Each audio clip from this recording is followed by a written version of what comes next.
E aí pessoal, eu sou Augusto Salgado, professor e cientista social, e o positivismo é essencial para compreender o Brasil de hoje. Bem-vindos ao Salgado Social.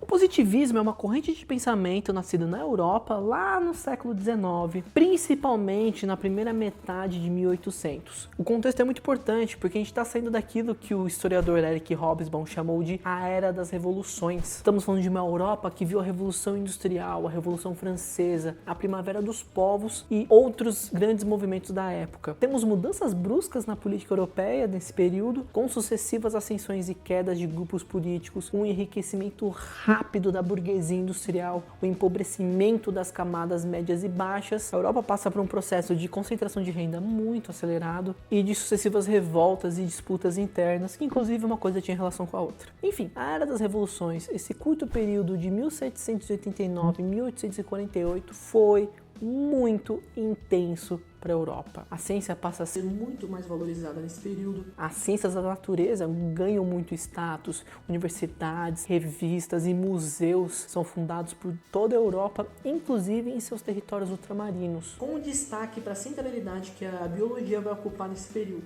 Tanto que, por isso, ela vai influenciar outras áreas de conhecimento, inclusive a recém-fundada sociologia. O positivismo vai nascer da física social proposta por Auguste Comte. Ele propôs que buscássemos na sociedade leis que pudessem explicar seu funcionamento, assim como ocorre nas ciências naturais. A física social vai ser rebatizada depois como sociologia. Entendam, hoje entendemos sociologia como uma área da ciência e positivismo como uma corrente de pensamento. Naquela época, as duas se misturavam e em certos aspectos eram a mesma coisa. Os positivistas acreditavam que a natureza era uma força irresistível. Ela se impunha sobre as ações humanas. Havia na sociedade uma ordem natural, leis de funcionamento, um comportamento quase biológico e físico e que podia ser compreendido pelos humanos através de uma análise científica. Portanto, deveria haver uma ciência que buscasse essas leis naturais da sociedade. E aqui nascem as ciências sociais. Esse caminho seria o melhor para compreender a sociedade e identificar os seus problemas. Ou seja, a ciência era tida como a melhor forma de compreender a sociedade. O Comte considerava que as sociedades se diferem pela forma diferente do ser humano pensar. Essas formas de pensar trariam consigo limitações na exploração de recursos naturais e capacidades produtivas. Uma sociedade com um pensamento menos desenvolvido não seria capaz de conceber uma indústria e, devido a esse pensamento, seria atrasada tecnologicamente. O pensamento humano se desenvolveria em 3 estados. O primeiro estado seria o teológico, onde as relações de causa e efeito seriam explicadas por meio de crenças e intervenções sobrenaturais. O segundo estado seria o metafísico, em que as relações causais seriam explicadas por meio de argumentação, usando termos naturais, mas que não eram compreendidos de fato, como foram os sofistas gregos. Por mais que usassem a natureza para explicar o mundo, ainda era utilizando forças abstratas. E o terceiro e último estado de pensamento humano seria o positivismo, quando a observação seria a forma de criação de conhecimento, onde a humanidade atingiria sua maturidade intelectual, com a ciência ocupando o centro das explicações do mundo. Na visão positivista, todas as sociedades estariam em diferentes pontos desse desenvolvimento de pensamento, e o progresso de um estado para o outro seria inevitável, como a evolução, como a seleção natural. A melhoria das sociedades, o progresso de conhecimento aconteceria mais cedo ou mais tarde. Dessa forma, o positivismo defende que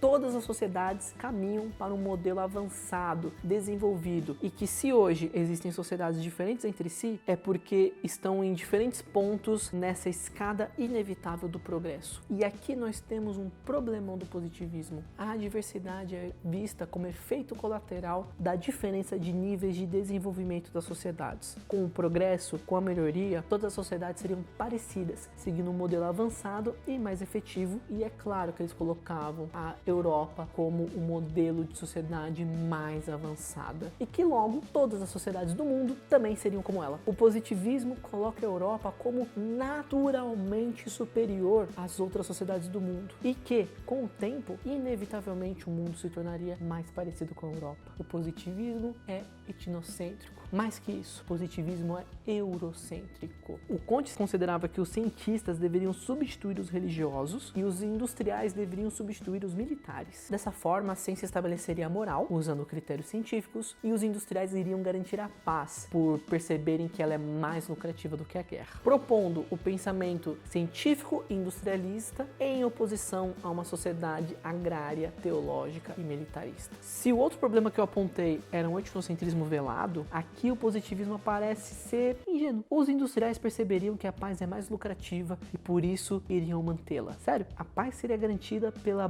boa vontade dessa galera, porque eles seriam lógicos e racionais e calculariam que a paz é melhor, e não teria como isso não acontecer, porque essa é a melhor escolha e eles perceberiam que essa é a melhor escolha. E aí vem o papo de que os cientistas determinariam a moral. Cara, os cientistas não concordam entre si sobre tanta coisa e eles vão conseguir determinar a moral? E essa moral deverá nortear a todos, pois ela é melhor para a sociedade e uma sociedade melhor é melhor para todos. Sei lá, é quase bobo.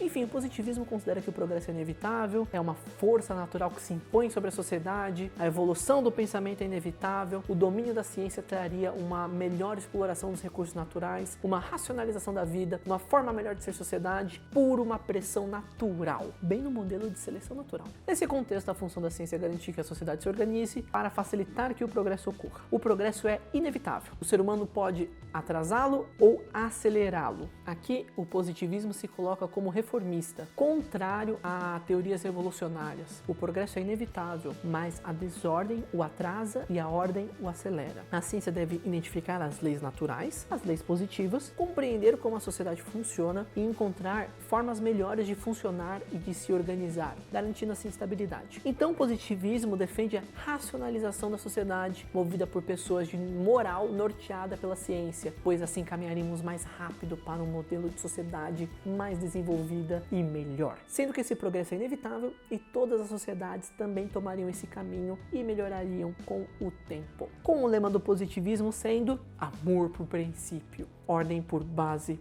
e progresso por fim. Temos outro problemão do positivismo. Se os homens racionais, movidos pela moral, compreendem que o modelo de desenvolvimento deles é melhor e inevitável, e que as outras sociedades não alcançaram ainda, pois estão presos a modelos de pensamento inferiores, mas um dia vão melhorar e ser como eles, esses homens, movidos pela moral de terem a responsabilidade de melhorar a sociedade, terão como um dever moral, melhorar as sociedades. Temos aqui uma justificativa excelente para o imperialismo, para o neocolonialismo. Nessa ótica, os índios do Brasil apenas ainda não são gente como a gente, mas um dia vão ser, pois é melhor ser como nós e todas as sociedades melhoram. E nós, pessoas racionais que compreendemos o mundo melhor que eles, temos o dever moral de ajudá-los a se desenvolver e melhorar. O positivismo é mó furada. Olha só, é ingênuo por ficar dependendo da moral e da boa vontade da humanidade iluminada pela forma de pensar positiva. Na boa, eu não sou Natália, mas me poupe. Beijo, mestre. Me nota também. Agora vamos falar de uma parte um pouquinho mais complicada, a percepção do progresso. O progresso pressupõe melhoria, que é uma parada relativa. Se eu criar uma régua medindo avanço tecnológico, quais vão ser as sociedades mais avançadas? China, Estados Unidos? E se eu criar uma régua para medir qualidade de vida? E se eu criar uma régua para medir distribuição de renda? Qual a forma mais correta de medir progresso? O problema aqui é que dependendo da forma de medir, os resultados vão ser diferentes. Não é possível medir o progresso da sociedade como um todo sem ser enviesado. O que é melhor? Uma vida agitada ou menos agitada? Mais tempo livre ou mais dinheiro, estabilidade ou dinamismo? Existem diversas coisas que hierarquizá-las dependeria do seu gosto. Quando colocamos uma régua do progresso atrelada a desenvolvimento tecnológico, estamos colocando algo que nós julgamos bom. Mas e se outra sociedade julgar progresso tecnológico como algo ruim? Convenhamos que motivo tem, né? O julgamento depende da perspectiva. Bom e ruim também. Portanto, falar de progresso é um negócio muito subjetivo. Ainda assim, as sociedades se modificam de fato. O que acaba acontecendo é que uma sociedade acaba acumulando modificações ao longo do tempo, porém essas novidades dependem de tantos fatores, tanto individuais quanto coletivos, quanto naturais, que podemos aproximá-lo a uma aleatoriedade. Então pensa assim, imagina que uma sociedade descobre a eletricidade, o que já é um grande feito. E esse cara que descobriu leva para a sociedade, mas por algum motivo a galera não dá muita bola, não curtiu a descoberta e deixam pra lá. Então, olha que tem isso. Além da modificação da novidade ser aleatória, também é aleatório aquilo que vai ser acumulado, aquilo que vai ser incorporado na sociedade. Imagine então que após gerações e gerações de modificações, essa sociedade chega ao conhecimento acumulado que leva à invenção de um garfo. Uau! E essa galera entra em contato com outra cultura, seja de forma pacífica ou não, geralmente é uma mistura dos dois, o contato cultural mesmo, e essa outra cultura tinha inventado a faca. Então, gerações de modificações entram em contato com gerações de modificações e se misturam, e esse intercâmbio cultural traz para as duas culturas uma nova forma de comer, que é comer com talheres. O intercâmbio cultural é normal e inclusive desejável. As modificações culturais, seja por invenção própria ou seja por absorver a invenção de outra sociedade ou de uma mistura dessas invenções, sempre ocorreu e continua ocorrendo. E essas modificações não são necessariamente boas. Pode ser algo neutro, como uma forma diferente de cumprimentar, ou mesmo negativa, como a crença de que um povo é inferior ao outro, ou a normalização de atos violentos. Essa é uma grande diferença entre falar de progresso e de modificação. O progresso é positivo, é bom, modificação não tem juízo de valor. Em algumas regiões na África, tem uma galera que acredita que ter relações sexuais com virgens cura DST, o que levou a um surto de estupros e DST. Essa crença é uma modificação, a sociedade acumulou diversas diferenças ao longo do tempo até chegar nela, mas não tem como chamar de progresso. E se todas as sociedades acumulam modificações com o tempo, podemos considerar que sociedades com o mesmo tempo de existência possuem potencialmente uma quantidade de modificações acumuladas similares. Nessa abordagem, considerando que o Brasil possui cerca de 500 anos de existência, será que nós seríamos menos evoluídos que os guaranis? Não, porque os europeus trouxeram consigo a cultura europeia.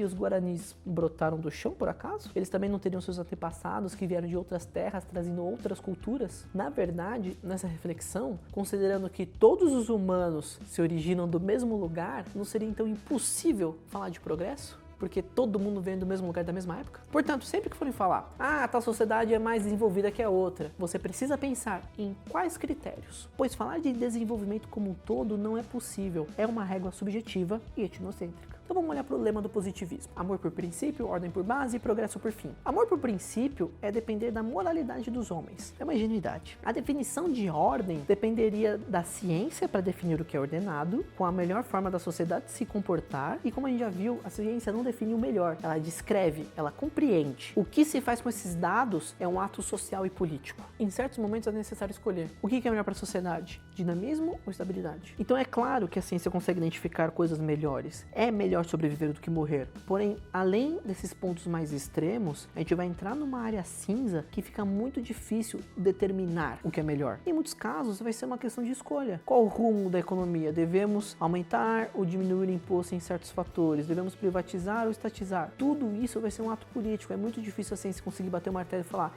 é melhor fazer isso, é melhor fazer aquilo. Mas decisões melhores virão daqueles que se baseiam em dados científicos, porque você está compreendendo a realidade e fugindo da sua ideologia. Ainda assim é problemático. Então, decisões são políticas. A ciência descreve e analisa. Existe aqui então um grau de subjetividade que escaparia da ordem científica e que seria a proposta do positivismo. Ordem por base é uma compreensão imatura da ciência. E não no sentido que os positivistas eram imaturos, mas que a sociologia estava imatura. Era uma ciência muito nova. Esperava-se dela coisas que hoje sabemos que ela não é capaz de realizar. Por isso essa ideia de imaturidade. A sociologia era imatura. O positivismo é baseado numa ciência imatura. Progresso por fim. A ideia de progresso é falsa, é um etnocentrismo, já está explicado. Dando só mais um passo e aproveitando o gancho do tema, o índio tá deixando de ser índio? Os caras estão usando os shorts da Adidas, usam internet, andam de caminhonete. Deixa eu te perguntar, os paulistas andam de carroça como principal meio de locomoção e tem como principal fonte de sua economia o café? O paulista tá deixando de ser paulista? O índio anda de caminhonete. Isso faz com que ele seja menos índio? E você por acaso anda de carro brasileiro, fio? Você usar carro alemão ou americano te torna menos brasileiro? Intercâmbio cultural faz parte.